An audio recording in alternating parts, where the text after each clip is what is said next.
Ray, I think back in the day, Crosby went to the organization and said, give me 8.7 for, I don't know what it was, 8 or 9 year deal. What do you think Auston Matthews could do for the Maple Leafs, going to the organization and saying, I want to get paid, but I still want the team to win? What do you think that would look like? Is that 10 million? Is it 11? Is it, I don't know. What do you think he could do to say, I want to get paid, but I want this team to win? Here's my number. Because I don't know what the number would be, but my first thought, when you were saying that was, I mean, if you have that much sway, which he would, because you would be leaving literally millions of dollars on the table, would you not say, and I want to have input in the guys that you're bringing in here? Yeah. And you want me to give up millions of dollars a year? What if I don't think the guys you're bringing in are any good? And it happens in basketball for sure. But could it happen in hockey? Like, why would... Like, when Sid like, signed is that for you're saying like the hockey option or the hockey version of stock options where it's like, I want to know who's coming in and out of here? That's a lot of... Isn't it more likely, though, guys, that he would say, okay, I'll do this, but the second I want Babcock out, he's out? Not the players, but when I want a new coach, I'll come calling to you. That's more likely, in my opinion. It's a risky game, man. That's why I would never, like, I just myself personally, knowing what I know and, you know, looking back at my career from high above, if I were in that position, I wouldn't give up $2 and $3 million a year, even in today's dollars, for an 8-year contract. It's $16 million. And you have no control past that. What if the manager makes 3 bonehead moves and all of a sudden your team sucks and you're driven in for 8 years and you've also given up $15 million? Like, it could happen. It happens a lot because nobody can make the right choice all the time. No GM, the best of the best, they can't make the right choice all the time.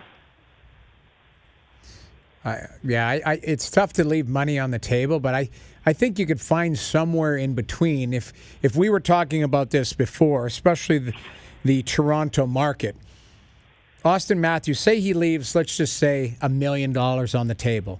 Per year? Yeah, per year. If you believe that he could get 12.5 and he says, you know what, let's do $1.5 million. Let's give me Tavares' money, 11. I think there's some way that the Maple Leafs could find a way to make that up. The market could, as far as endorsements and stuff. And he's going to get them regardless. But there is a happy medium if you want to be creative. And that's where I keep coming back to creativity. There's a hard cap, no doubt about that, and you're not circumventing it. But if you want to squeeze every cent out of an organization, at some point, that's going to come back to bite you. Because you may have to leave something on the table that could help put you over the top. And that's not his responsibility, and I know that. That's the responsibility of the Toronto Maple Leafs to find... Are they going to go at Noodles? Are they going to go to everybody else too? No, I don't think they can. I think all I'm saying is that Auston Matthews doesn't have a responsibility to leave money on the table for them to win. The Toronto Maple Leafs have to make it work financially, and that you may have to throw somebody overboard after his contract is done. You saw with Chicago, it's multiple people overboard. But you're right. But to me, I still think there's a happy medium. Like, could McDavid have gotten more?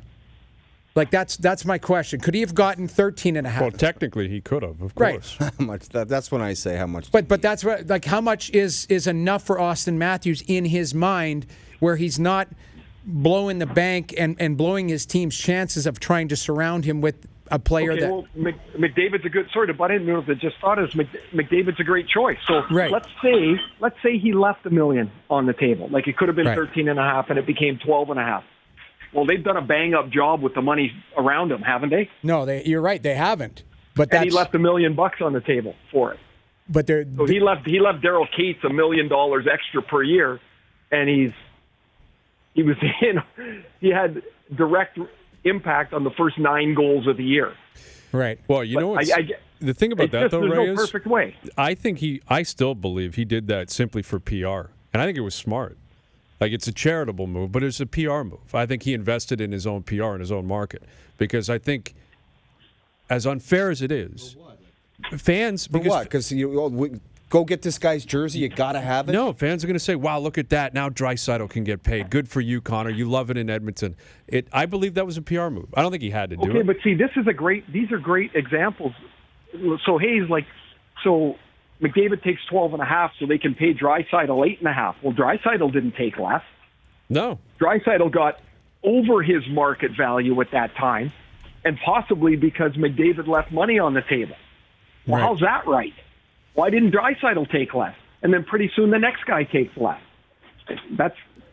I don't know, guys. There probably is a way to wedge a little bit off, but that's not. I mean, Mitch Marner's not going to take less money because Auston Matthews took less money, but then William Nylander got more money.